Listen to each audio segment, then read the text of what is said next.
Woody, que subía a predicar, y tuve que explicarles un poquito lo que había ocurrido, o cómo había llegado allí. Les dije, el pastor Woody invitó al mejor orador que conocía, pero no pudo venir.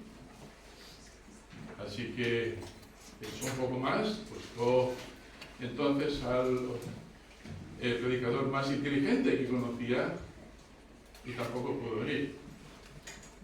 Luego invitó al pastor más guapo que conocía y tampoco pudo venir. Luego me invitó por cuarta vez y no tuve la forma de negarme de ahí. Si solo fuera cierto.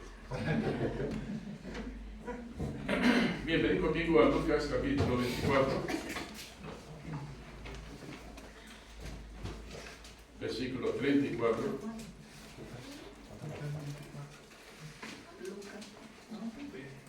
Notaréis que estamos al final del Evangelio de Lucas y llegamos a un clímax. Aquí en este versículo 34 vemos ahora cómo los cristianos pasaron de ser ratones asustados a ser ahora leones dispuestos a predicar la buena noticia de que Cristo había resucitado de los muertos y había provisto el medio para la salvación. Y esto se convirtió en una forma de saludo. Vamos a leerlo todos juntos, Lucas 24, 34. Y Jesús decía, Padre, perdónalos porque no saben lo que hacen. Perdón. 24, 34. 24, 23. 23. No me cago. Empezamos con el versículo 33. Levantándose en la misma hora, volvieron a Jerusalén y hallaron a los 11 reunidos y a los que estaban con ellos, que decían, ha resucitado el Señor verdaderamente y ha aparecido a Simón. Entonces ellos contaban las cosas que les habían acontecido en el camino y cómo le habían reconocido al partir el pan. Esta frase hoy en día se repite en muchas partes del mundo y muchos se saludan así, Cristo ha resucitado, a lo cual otro dice, verdaderamente ha resucitado, como haciendo énfasis de que esto no es un mito, no es un cuento chino, no es una fábula, es un hecho. El título sale de aquí, Cristo verdaderamente ha resucitado, exclamación, exclamación, exclamación. Preparándome para este mensaje, me encontré con algunas historias interesantes. Esto sale de una columna de preguntas y respuestas cristianas que apareció en una carta. Viene de un predicador muy liberal y decía así, querido fulanito, durante la Pascua, nuestro predicador dijo que Jesús solo se desmayó en la cruz y que los discípulos le atendieron y le reanimaron y le volvieron a la salud. ¿Qué le parece?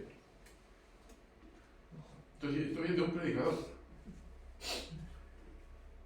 La respuesta del editor fue la siguiente. Estimado lector, toma un látigo de 9 colas, golpea a tu predicador 39 veces con golpes bien pesados, clávalo en una cruz por los pies y las manos, manténlo bajo el sol abrasador durante 6 horas, aséstale con una lanza y atraviesa su corazón, enrolla todo su cuerpo con vendas y embalsámalo, métele en una tumba sin aire durante 72 horas y espera a ver lo que le sucede.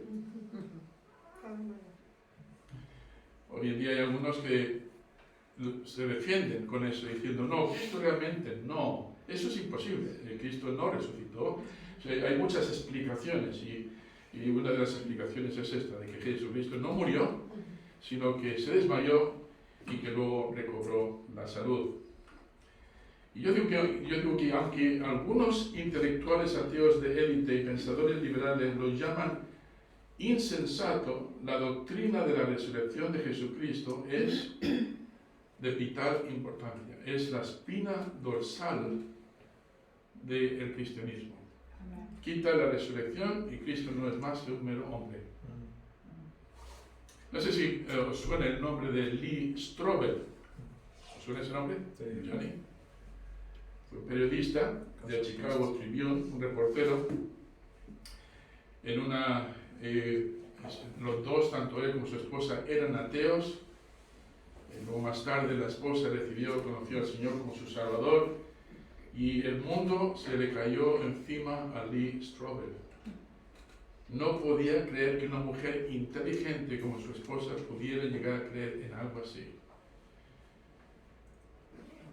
Así que decidió, haciendo investigación, y quiso hacer una investigación sobre el tema del cristianismo con el fin de poder convencer a su esposa de que todo aquello no era más que, no era ciencia, más que era filosofía, historia, era cuento chino. Bueno, ya sabéis lo que pasó con este hombre. Se hizo una película titulada El caso para Cristo. Fue un éxito. Y la historia de este hombre es interesante. Dice así: al comenzar sus investigaciones, decidió seguir el método científico, es decir, vamos a por las pruebas, ¿no? Y comprendió que y se comprometió a seguir la evidencia donde quiera que le llevara. Estaba sincero en esto. Si me lleva a que Cristo realmente hay pruebas razonables, hay pruebas indebatibles, si esto es cierto, yo voy donde las pruebas me lleven. Y resulta que consultó a muchos científicos de diferentes ramas y todos llegaron a la misma conclusión. Cristo resucitó. Terminó convirtiéndose al cristianismo y en un gran defensor de la fe cristiana. Este hombre dijo: cada pizca de evidencia que consigo sobre la resurrección de Jesucristo también es evidencia de mi futura resurrección. Tiene impacto en mi vida. Esto no es un evento histórico, nada más. Tiene que ver con nosotros, tiene que ver con todos aquellos que hemos recibido a Cristo como Salvador, tiene que ver con nuestro futuro. Hay otro escritor conocido también llamado Josh McDowell, también es un apologista cristiano, y dice lo siguiente: después de más de 700 horas invertidas en el estudio de este tema y después de investigar a fondo su fundación, he llegado a la conclusión de que la resurrección de Jesucristo es o el engaño más malvado, vicioso y descorazonado jamás impuesto en la mente de los hombres, o el hecho más fantástico de la historia. O uno o el otro, no hay opciones. Y hermanos, la resurrección no es simplemente importante para la historia de la fe cristiana, sino es el corazón del mismo cristianismo. Es una doctrina singular. Algún día llegaremos con el hermano Timoteo a la doctrina de la resurrección y conoceremos mucho más sobre este tema. Muchos lo quieren negar, pero tenemos argumentos que podemos usar, y algunos de esos argumentos los voy a estar exponiendo aquí esta mañana. Pero consulté un poquito más y encontré otra cita muy interesante de un tal James Kennedy. Este también fue un hombre de gran relieve evangelístico, escritor de varios libros y fundador de varias organizaciones cristianas. Este dice: la evidencia de la resurrección de Jesucristo ha sido examinada con más esmero y detalle que la evidencia de cualquier otro hecho en la historia. Ha sido atacado, hermanos, y siempre ha salido a flote. Es impresionante. A lo cual, claro, nosotros no necesitamos esos argumentos ni estos hombres para que nos aseguren de que Cristo ha resucitado. Cristo ha resucitado y lo sabemos porque vive en nosotros. De ahí Lucas 24:34, Él vive, Él ha resucitado en verdad.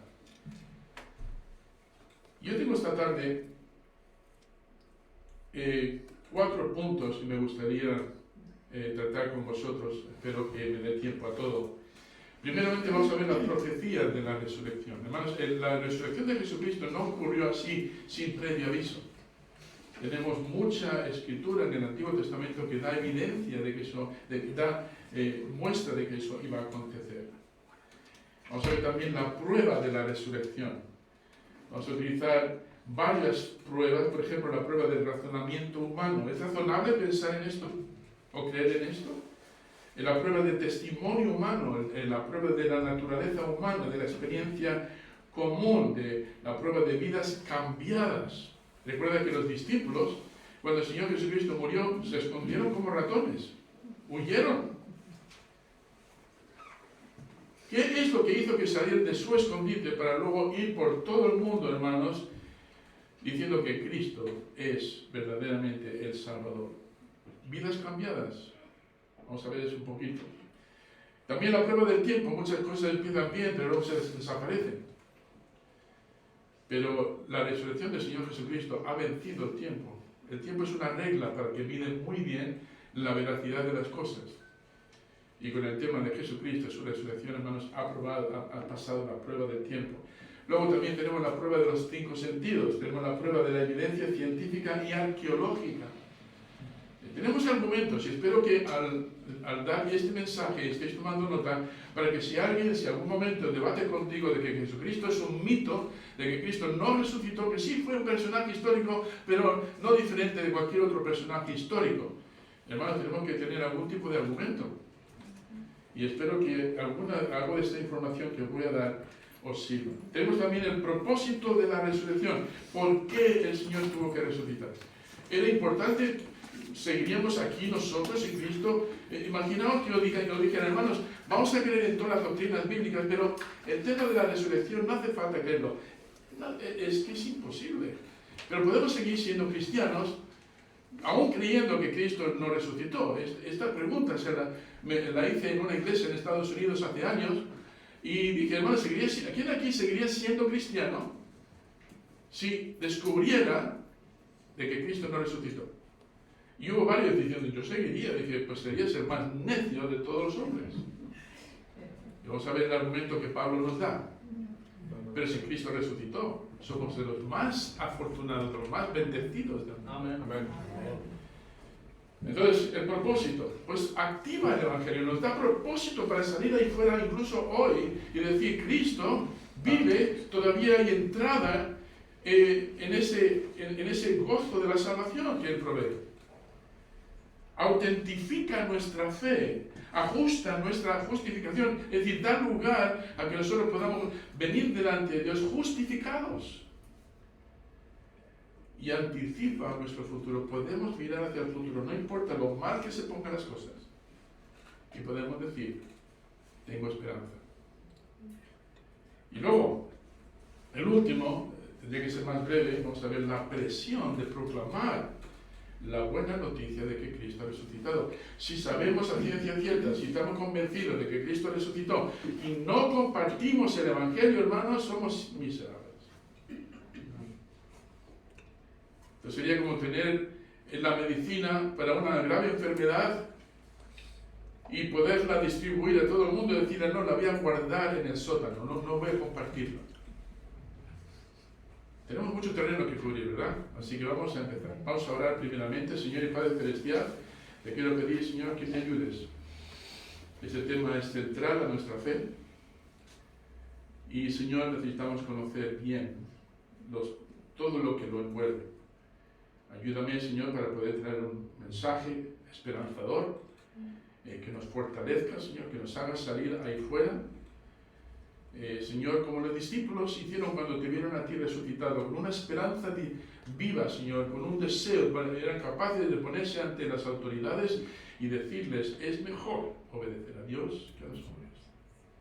No vamos a dejar de decir lo que hemos visto, lo que hemos oído, lo que hemos palpado.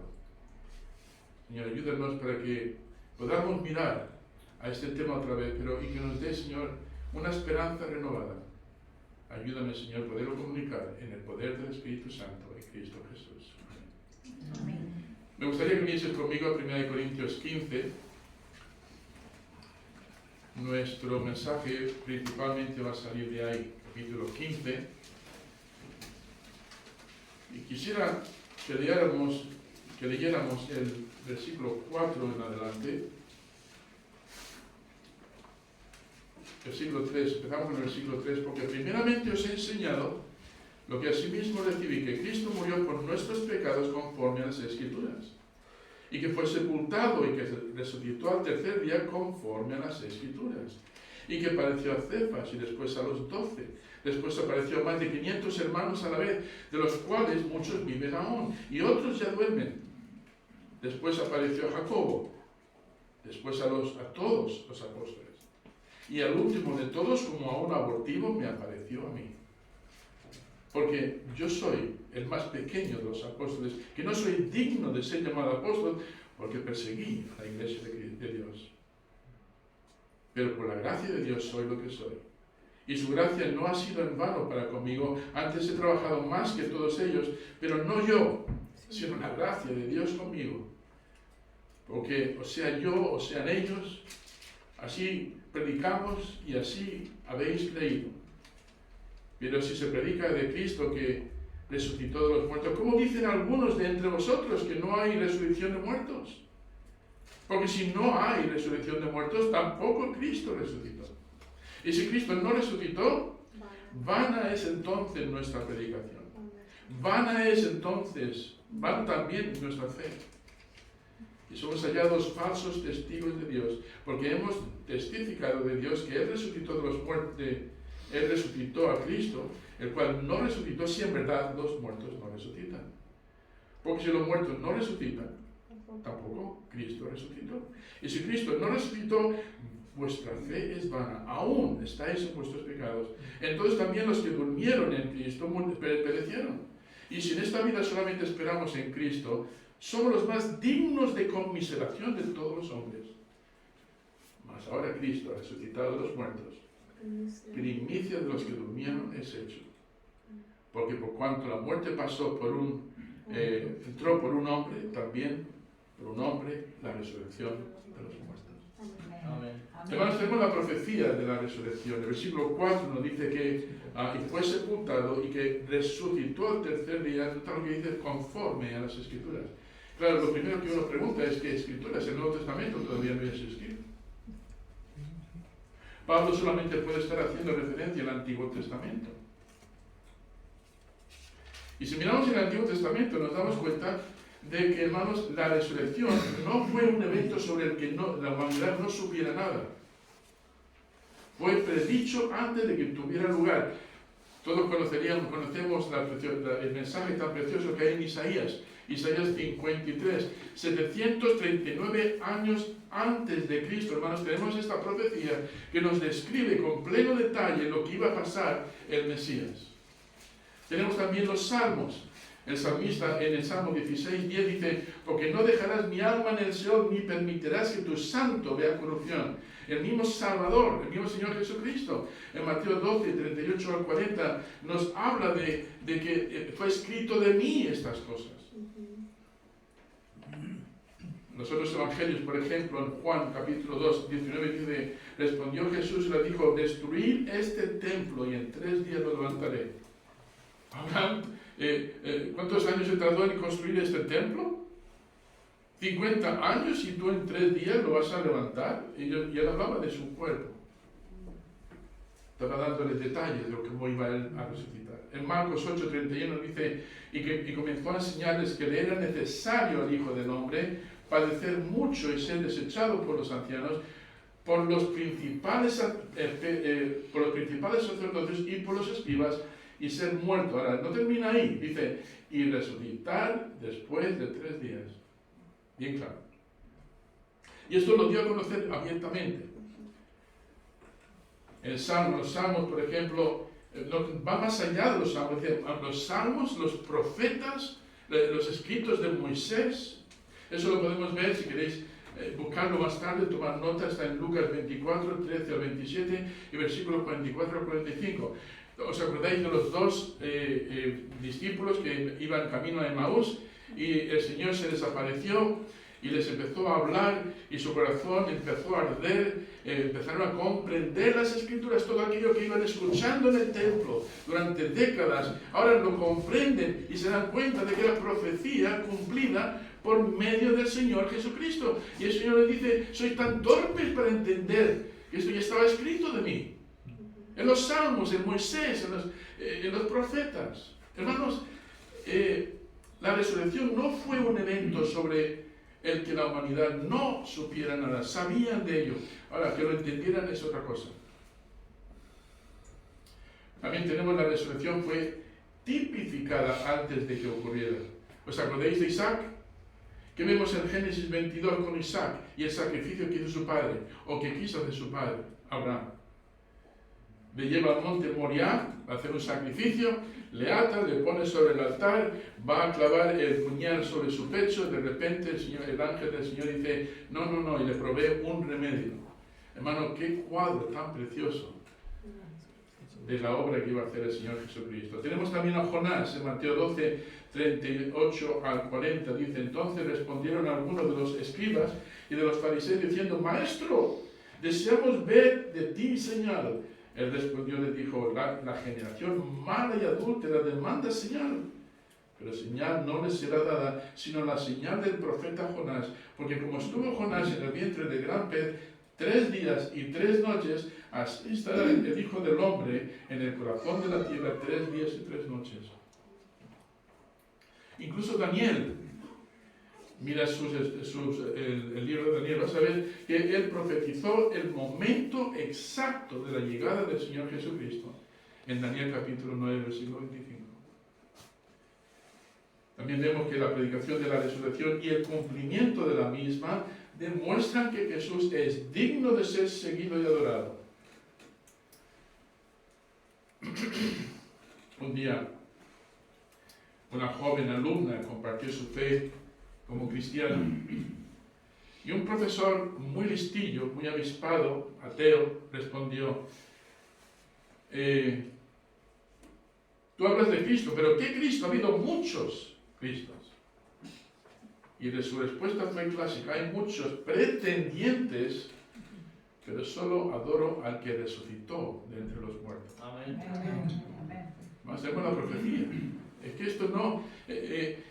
utiliza este argumento contra aquellos que dicen que Jesucristo es un mito. Hay profecía tras profecía, sería bueno que nos familiarizásemos con ella, para poder decir, mira, Cristo cumplió con todas y cada una de las profecías que tenían que ver con su vida, muerte y resurrección, incluso ascensión. Ahora, el apóstol Pablo no termina ahí, porque en el versículo 5 al 8 vemos que nos presenta pruebas, la prueba de la resurrección. Más de 500 testigos, dice en el versículo 6. Después apareció más de 500 hermanos a la vez, de los cuales muchos viven aún y otros ya duermen. 500 testigos. Es una gran... Tú presentas 500 testigos en un juicio y te digo que tienes pruebas aplastantes para demostrar que algo ha sucedido. Pero aparte de esto también tenemos al menos 8 formas de comprobarlo. Por ejemplo, la prueba del razonamiento humano. Tenemos el tema de la guardia romana. Hermano, en aquella época, hace 2000 años, ser un guardia, si no hacías bien tu guardia, no te despedían, te mandaban a casa, te mandaban a la tumba. Es decir, tú perdías, tú no cumplías con la tarea que te habían asignado y tienes un grave problema. Tienes la guardia romana y también tienes el sello romano. No solamente deslizaron o rodaron una piedra que pesaría más de 2 toneladas en cuesta para que anclara y cerrara bien la tumba, sino que luego pusieron unas cadenas con el sello romano. Tú tocas el sello romano en esa época y eras muerto. No escatimaron ningún esfuerzo para asegurarse de que el cuerpo de Jesucristo quedara en la tumba. La autoridad del poderoso imperio romano estaba detrás de aquella seguridad. Nadie en su sano juicio pensaría en acercarse a esta guardia. Y ni mencionemos intentar romper el sello para mover aquella piedra. Y luego tienes una piedra de 2 toneladas. Haz esto en silencio. Si cogiéramos a los hombres más robustos de esta iglesia e intentáramos rodar una piedra así, seguro que terminaríamos con una hernia. No es ninguna tarea fácil. Y luego tienes también el tema, algunos dirían, pues no, fueron los discípulos que robaron el cuerpo. El miedo y la debilidad, hermanos, de los discípulos. ¿Se ha contado con eso? Tenemos a hombres que antes seguían al Señor Jesucristo, pero que ahora están escondidos, encerrados herméticamente para asegurarse de que nadie viene por ellos. Eran hombres, hermanos, temerosos. ¿Ellos tendrían algún interés en robar un cuerpo para luego proclamar un mensaje falso? ¿Estarían dispuestos a arriesgar sus vidas, intentar mover aquella gigantesca piedra, hacer algo con los soldados, romper aquel sello? Es decir, es impensable eso. ¿Qué podría motivarles a robar el cuerpo de Cristo? ¿Inventarse una mentira para luego correr el riesgo de perder su vida por proclamar una mentira? No me parece razonable. Los romanos eran los que menos interés tenían en hacer que apareciera que Cristo había resucitado. Y levantarían algo muy en contra de sus intereses. Los fariseos, los líderes religiosos de Jerusalén, serían también los menos interesados. Y cuando por fin desaparece el cuerpo, lo suyo hubiera sido coger a aquellos soldados romanos y cortarle el cuello. Imagínate ser presentado delante de las autoridades diciendo, chicos, hoy no vemos a la familia. Aquí se termina todo. Lo sabemos. Pero para encubrir el asunto, las autoridades dijeron, mira, te vamos a dar dinero para que te calles. Porque si les dan muerte, van a dar evidencia de que Cristo ya no está en la tumba, de que algo ha ocurrido, que ni siquiera el Imperio Romano ha podido impedirlo. Así que para que se callen, les pagan, le dan dinero. Así que todo va en contra, hermanos, de que Cristo fuera robado de la tumba. Y luego tenemos el testimonio, la prueba del testimonio humano. Algunos, desesperados por probar que el milagro de la resurrección no se produjo, sugieren que los discípulos lo soñaron o tuvieron alucinaciones. Dice, no creemos en los milagros, así que esto es lo que ocurrió. Los discípulos lo soñaron o tuvieron alucinaciones, se lo imaginaron. Pero eso ya en sí representa un milagro, porque fueron más de 500 que tuvieron el mismo sueño y la misma alucinación. No cuela, no encaja. Testigos, ¿cuántos quieres? Más de 500. Tenemos la prueba de la naturaleza humana. Una vez más, la gente no está dispuesta a morir por algo que no creen. Sin embargo, los discípulos estaban dispuestos a renunciar a todo, incluso a sus propias vidas, a sus familias, porque tenían tal convicción de que Cristo había resucitado a Cristo. Hicieron lo impensable. Tenemos la prueba de la experiencia humana, la naturaleza humana. Los discípulos se entristecieron con la muerte de Jesús. Perdieron todo ánimo. Igualmente, si queréis mirar esto, podéis verlo en Hechos capítulo 4, el cambio que se produjo en estos hombres. Cuando Cristo fue entregado a las autoridades, Pedro le siguió de cerca, avergonzado, con convicción, acordándose de las palabras que el Señor le había dicho anteriormente: Pedro, me vas a negar 3 veces antes de que cante el gallo. El gallo no había cantado, le seguía de lejos. Finalmente, cuando le acusan, tú eres uno de los discípulos, se pone a hablar como cualquier perdido, y no puede ser, un cristiano no hablaría así. Pero hermanos, el Señor le mira de lejos, le mira y se avergüenza de tal manera que se va con un quebranto espiritual, con un lloro, una amargura en su corazón, reconociendo su traición. Pero hermanos, Pedro y los discípulos no quedaron en ese estado. Aunque se escondieron después, hermanos, después que vieron a Cristo resucitado, 3 días después, aquel hombre llamado Pedro se convirtió en un gigante de la fe. Aquel hombre estaba dispuesto a morir, incluso boca abajo, como dice la tradición, por causa de la verdad, porque esto era verdad. Tenemos también las pruebas de la vida transformada. Los discípulos, hermanos, fueron transformados para siempre. No fue un gusanillo que les entró. Yo cuando me convertí, me decían mis hermanos, el menor de 9, hermano. Los tíos eran 40, yo era el menor de 9. Pero todos me decían, Cebito, that's me, eso soy yo. Cebito le ha entrado el gusanillo. Como tantas otras cosas, le entra la fiebre y luego se le pasa. Eso es otra de esas veces que le ha entrado el gusanillo, porque así lo decían mis padres. Llevo 43 años y el gusanillo todavía no ha desaparecido, y está así de grande el gusanillo. Estos hombres, hermanos, que estaban escondidos, su vida fue tan transformada que recorrieron los confines de la tierra proclamando la buena nueva de que Cristo es la respuesta. Él es la salida, Él es el puente que te va a llevar de una condenación fija a una salvación eterna. Él es el único. Juan 3:16, ¿quién lo puede decir de memoria? Yo soy el camino, la verdad y la vida. Nadie viene al Padre sino por mí. Palabra del Señor Jesucristo. Y tienes otro testimonio también de Saulo de Tarso.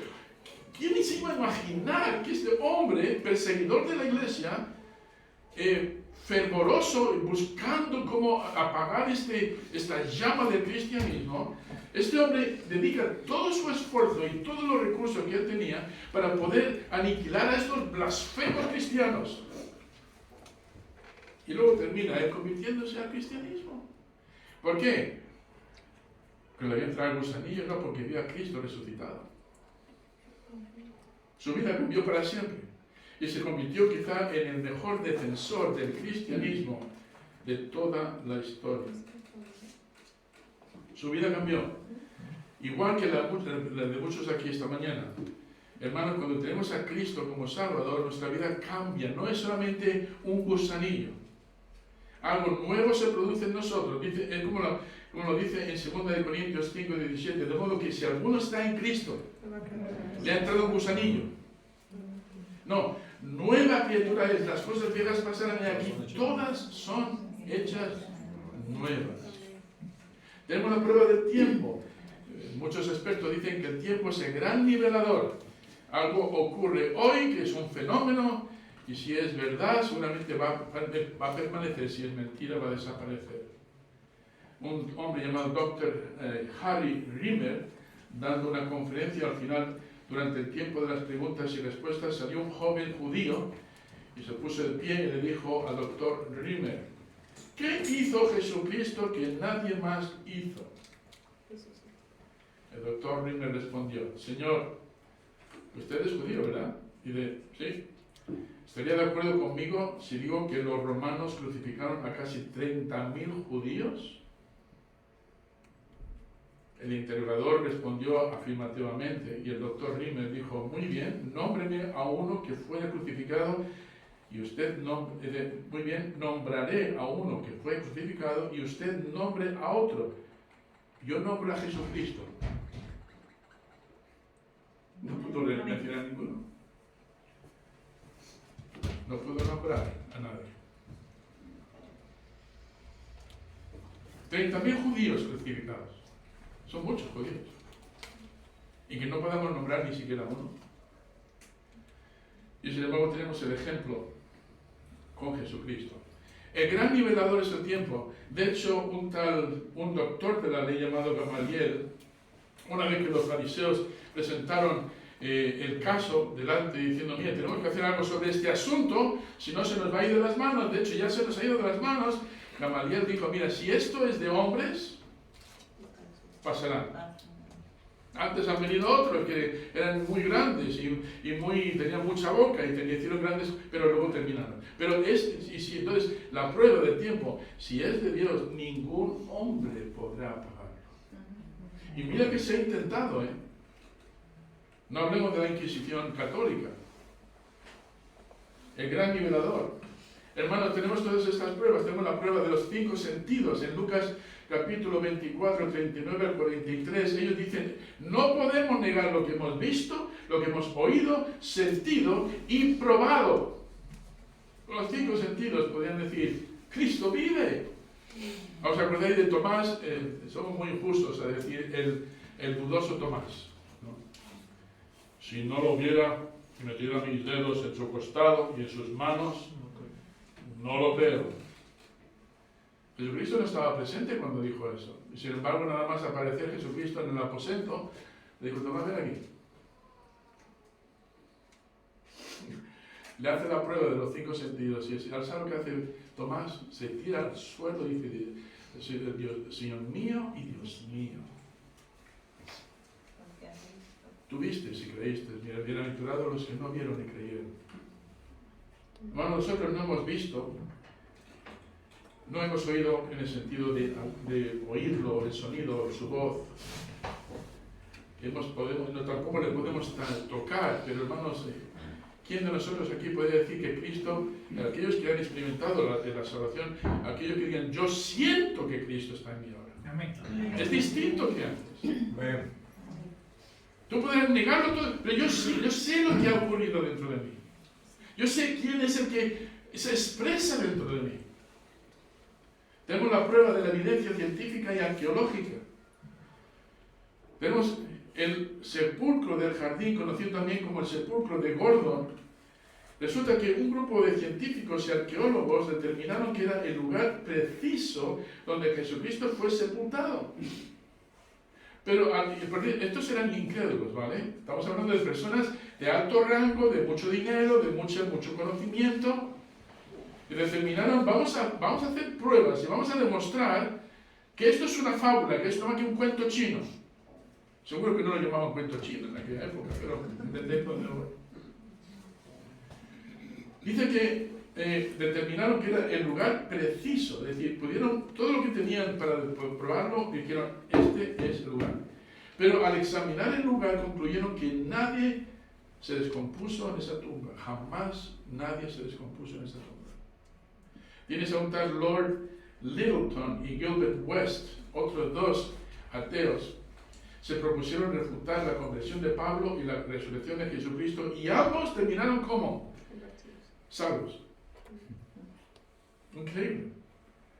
Más de 300 profecías fueron cumplidas solo con el nacimiento, vida, muerte, sepultura y resurrección. 300 profecías. Es innegable. Que lo quiera negar tiene que dar una explicación a todo esto. Tenemos también no solamente la profecía de la resurrección, la prueba de la resurrección, sino también el propósito de la resurrección. Pablo dice en el capítulo 15, versículo 13, porque si no hay resurrección de los muertos, tampoco Cristo resucitó. Y si Cristo no resucitó, vana es entonces nuestra predicación, vana es también nuestra fe, y somos hallados falsos testigos de Dios, porque hemos testificado de Dios que Él resucitó de los muertos, el cual no resucitó, si en verdad los muertos no resucitan. Y luego da el argumento, si Cristo no resucitó, entonces ¿qué hacemos aquí? El argumento es el siguiente. ¿Quién aquí seguiría siendo cristiano si Cristo no resucitó realmente? Vamos a mantener todo lo demás que hizo como evidencia, como prueba. Pero Cristo no resucitó. Y Pablo dice, ¿sabes lo que teníamos que hacer? Coger la llave, mandar a todos a casa, convertir esto en un restaurante más en la Costa del Sol y hacer aquí un pub o un bar. Tendría más razón que tener una iglesia. Pablo dice, si Cristo no resucitó, somos unos miserables, somos unos insensatos. ¿Qué estoy haciendo yo aquí si Cristo no resucitó? La predicación es vana, no sirve para nada. ¿Qué pasa con todos aquellos mártires que murieron predicando de que Cristo había resucitado? Algunos les aserraron, otros les quemaron vivos. ¿Para nada? Cientos, miles, decenas de miles de creyentes en todo el mundo dieron su vida para nada. Es lo que dice Pablo, si Cristo no resucitó, no sirve de nada. Fue el mayor gasto de tiempo, de energía y de vidas que se pudo producir si Cristo no resucitó. Pero luego gira la tortilla y dice, pero Cristo ha resucitado, y nos pone todas las evidencias. Si Cristo no ha resucitado, somos aquí, amén, los más miserables. No hay otro argumento, lo que Pablo dice. Pero luego dice, pero Cristo resucitó.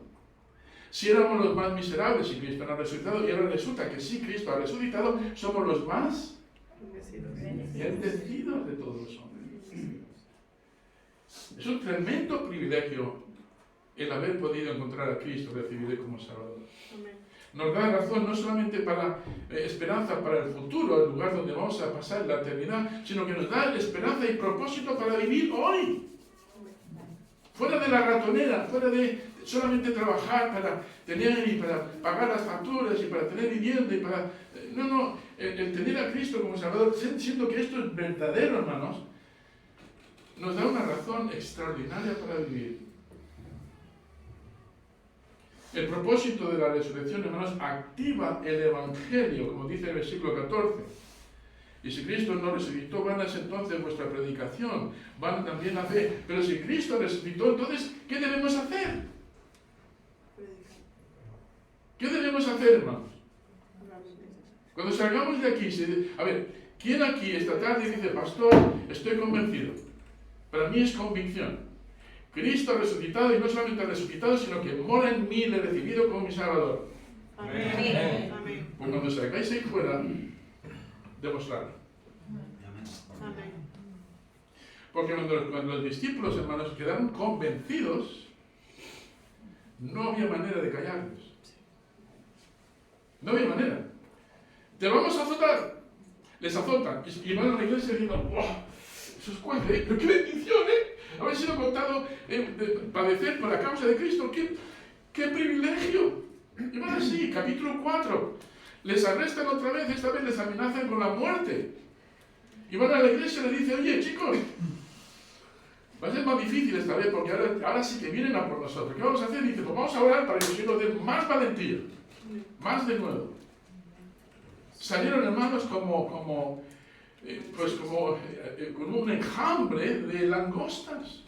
Por todos sitios se iban proclamando. Les perseguían, les amenazaban, les echaban de las ciudades. Donde quiera que iban predicando el Evangelio. En Samaria, en Antioquía, donde quiera que iban, hermanos, iban compartiendo este precioso mensaje. Cristo ha resucitado, hay esperanza. Hay esperanza para ti. Hay justificación para ti. Ya no tienes que venir al Señor diciendo, habré hecho suficiente para poder entrar en el cielo. Porque Él sí hizo todo lo suficiente. Y anticipa nuestro futuro. Porque Él vive. Es que habrá un mañana. Habla de las primicias en el versículo 20. Va a haber una resurrección. Los primeros frutos. Y ahí cuando cantamos la canción, porque Él vive, la canción es preciosa. ¿Habéis prestado atención a las palabras? Yo cada vez que canto esta canción, no sé, yo que soy un poco emocional, pero es que me agarra a lo más profundo. Dios nos envió a su Hijo Cristo. Él es salud, paz y perdón. Vivo, vivió y murió por mi pecado. Vacía está la tumba porque Él triunfó. Amén. Porque Él vive, triunfaré mañana. Porque Él vive, ya no hay temor. Porque yo sé que el futuro es suyo.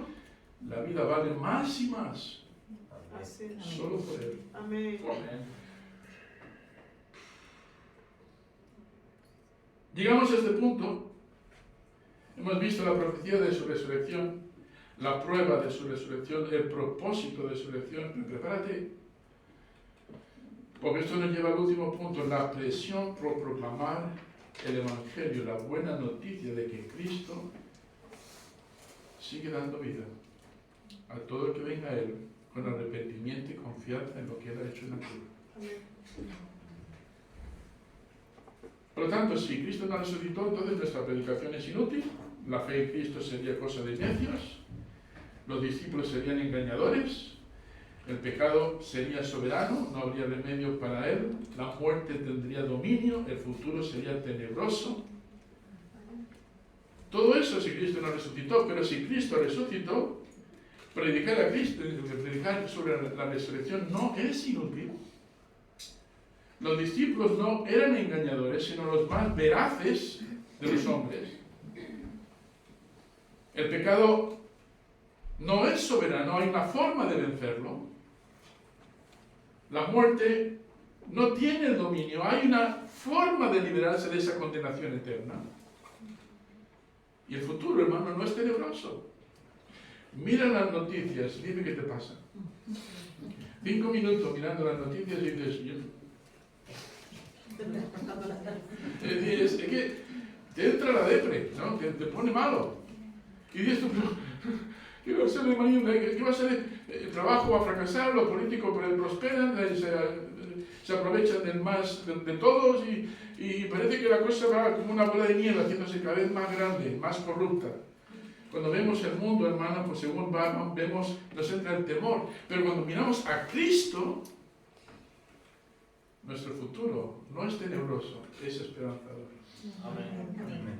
Hermanos, predicar a Cristo resucitado merece la pena. Amén. Gloria a Dios.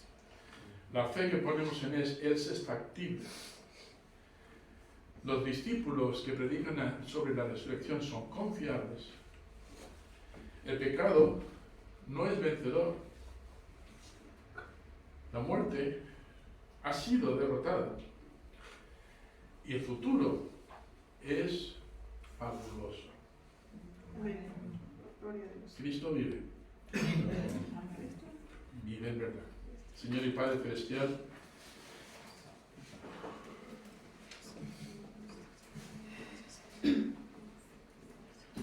Señor, ayúdanos a registrar estas verdades en el corazón.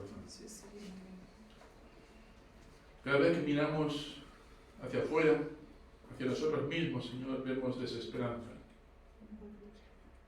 Pero cuando ponemos nuestros ojos en ti, todo cambia. Pues eres el autor de la historia. Eres el autor de la vida. Eres el que sostiene todo el universo en su mano. El autor de la vida, Señor, el verbo de Dios. Ese eres tú. Y nunca llegaremos a comprender, Señor, qué te haría a ti salir de esa gloria para tomar cuerpo humano, con el fin de luego morir, una muerte cruel, por un pecado que no habías cometido, a fin de salvarnos a nosotros, los culpables. Por mucho que lo pensemos, Señor, no somos capaces de comprenderlo de todo. Pero sabemos que es verdad. Hace 43 años ya, Señor, que te conocí. Y la cosa se pone cada día mejor. Hay aquí algunos hermanos que también te han llegado a conocer como Salvador. Te han recibido, pusieron su fe en ti, en esa esperanza viva. Y pueden dar fe de que Cristo vive. Pero es posible también, Señor, que haya aquí alguna persona que todavía no ha tomado ese paso. No ha comprendido, no ha arreglado cuentas contigo. No ha puesto su confianza en lo único que puede salvarte, que es en la cruz. Así que, Señor, te pido por eso también, que obres en su corazón. Quizá hoy se pueda producir el milagro de una nueva alma en Cristo. Una persona recibiendo a Cristo como Salvador. En el cielo hay gozo. En nuestros corazones también. En el corazón del mismo Señor Jesucristo hay alegría, porque para eso vino a morir, para la salvación. En el corazón de Dios el Padre hay una inmensa satisfacción, porque ve que la obra de su Hijo Jesucristo es eficaz. Obra, Padre, en cada corazón hoy, y ayúdanos a salir de aquí hoy con una esperanza renovada, con un deseo de compartir, y que ese deseo se materialice hablando a más personas, haciéndoles ver que Cristo es verdaderamente el Salvador. Amén. Cristo resucitado Gloria a Dios. verdaderamente. Cristo Jesús. Amén. Amén.